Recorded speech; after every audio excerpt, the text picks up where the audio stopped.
Chapter 22. I go home and immediately fire up the computer. I need to find out more about forced marriage and what to do if you suspect it has happened. I find one horror story after another. The stories I read of girls that are forced into marriage are more horrific than I could imagine. There is one girl who was kidnapped and taken abroad. She was forced to marry some really old man. He beat her every day, and eventually, when she refused to do what he wanted, he threw her down a well and killed her. Another case was where a girl's own dad killed her for dating a boy. He said she was too Western. There are so many examples, and with each I feel more sick. My stomach turns over. I am shocked by how many examples there are. By the time Dad comes home, I'm in a real state. Oh darling, the last thing you should do when you're worried about something is to randomly surf the net. You can end up with inaccurate information and really get yourself worked up, explains Dad. Look, I spoke to your head teacher today. I glance up at Dad.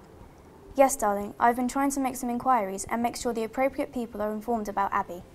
Mrs. Andrews suggested that if we want to find more about ourselves, and we should look at the website of Freedom Charity. Maybe that's something you can do in the morning once you've calmed down a bit. I get up early Saturday morning to check out the charity website Mrs. Andrews has suggested. Mum is up too, bustling around the kitchen and making breakfast as I read up on what Freedom Charity does. Sophia soon emerges from my room and immediately starts flicking through the TV channels. There's only news on. The news is boring. Every 15 minutes they repeat what they just said. And there's more violence on it than WWF. And you say I can't watch that, she complains loudly. Dad wanders into the room now, whistling while he towel dries his wet hair. What are you doing, darling? He asks, peering over my shoulder. Ah, yes, I had a good look at that last night. Sophia starts doing what she always does when there's nothing on, pounding Mum's scatter cushions when suddenly she shrieks, Vinny, quick, your school's on TV, she shouts. By the time we dash to the living room, the news item is over, and because Sophia was so busy shouting for us, she's missed the story too. Drats, you missed it, she sings, jumping up and down on the sofa. Are you sure it was my school? I ask. Yes, do I look stupid? I know what your school looks like. Don't worry, it always repeats itself, that's why it's so boring, she says, drawing out the word boring as she flops back onto the sofa.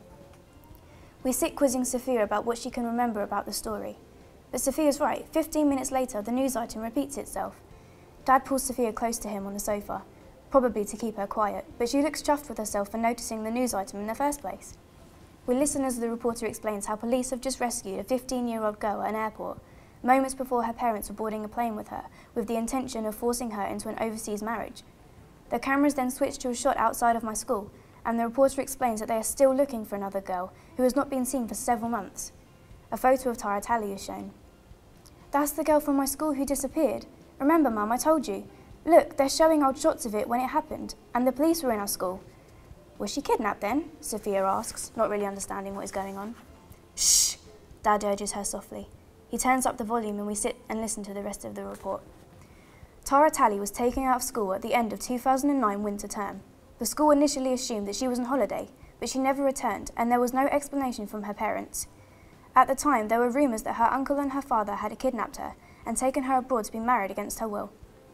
The British High Commission have since discovered she was taken abroad to be forced into marriage, and to add further mystery to their story, her parents have disappeared too.